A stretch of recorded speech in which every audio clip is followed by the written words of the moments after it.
श्रावस्ती नगर में कृषक गौतमी नाम की एक कन्या रहती थी। गौतमी उसका असली नाम था।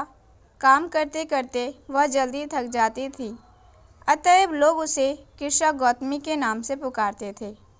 गौतमी ने जवानी में प्रवेश किया और उसका विवाह हो गया। गौतमी गरीब घराने की थी, अतएव उसके ससुराल के लोग उसका यथोचित आदर न करते थे। कुछ समय बाद गौतमी के एक पुत्र हुआ। अब घर में उसका आदर होने लगा, लेकिन होनहार कुछ दूसरा ही था। गौतमी का शिशु जब कुछ बड़ा हुआ और इधर उधर खेलने लायक हुआ तो विधाता ने उसे उठा लिया। गौतमी ने सोचा, पुत्र जन्म से पहले मेरा इस घर में अनादर होता था। पुत्र जन्म के बाद लोग मेरा आदर करने लगे, लेकिन अब ये लोग मेरे प्रिय शिशु को न जाने कहाँ छोड़ देंगे। गौतमी अपने मृत पुत्र को गोद में ले उसके लिए घर घर से दवा मांगती फिरने लगी। लोग ताली बजाकर हंसी ठट्ठा करते और कहते, पगली, कहीं मरे हुए की भी दवा होती है। किसी भले आदमी को गौतमी पर दया आई। उसने सोचा, इससे इस बेचारी का दोष नहीं, यह पुत्र शोक से पागल हो गई है। इसकी दवा बुद्ध भगवान को छोड़कर और किसी के पास नहीं है। उसने कहा, माँ, तुम बुद्ध भगवान के पास जाकर उनसे पूछो।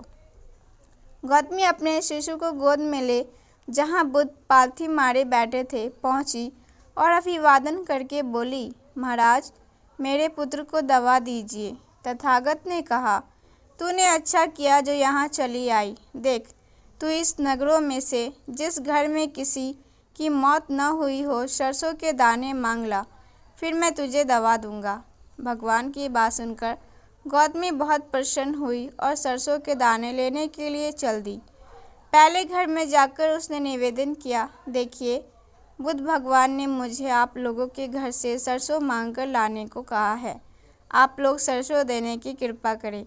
गौतमी की ये शब्द सुनकर एक आदमी झट से घर में से सरसों के दाने ले आया और गौतमी को देने लगा। गौतमी ने पूछा, पहले यह बताइए कि इस घर में किसी की मौत तो नहीं हुई।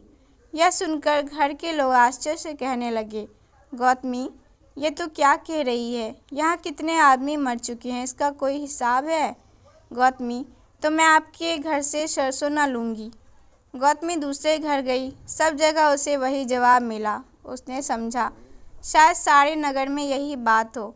उसे एकदम ध्यान आया कि बुद्ध भगवान ने शायद जानबूझकर ही मुझे सरसों मांगने के लिए भेजा है। वह शीघ्र ही अपने मृत पुत्र को नगर के बाहर शमशान में ले गई। उसे अपने हाथों में लेकर बोली, प्रिय पुत्र, मैंने समझा था शायद तुम ही अकेले मरने के लिए पैदा हुए हो, लेकिन अब मुझे मालूम हुआ है कि मौत सबके लिए है।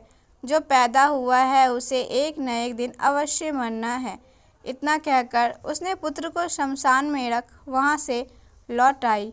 लौटकर गौतमी बुद्ध के पास गई। बुद्ध ने पूछा, गौतमी, सरसों के दाने मिल गए?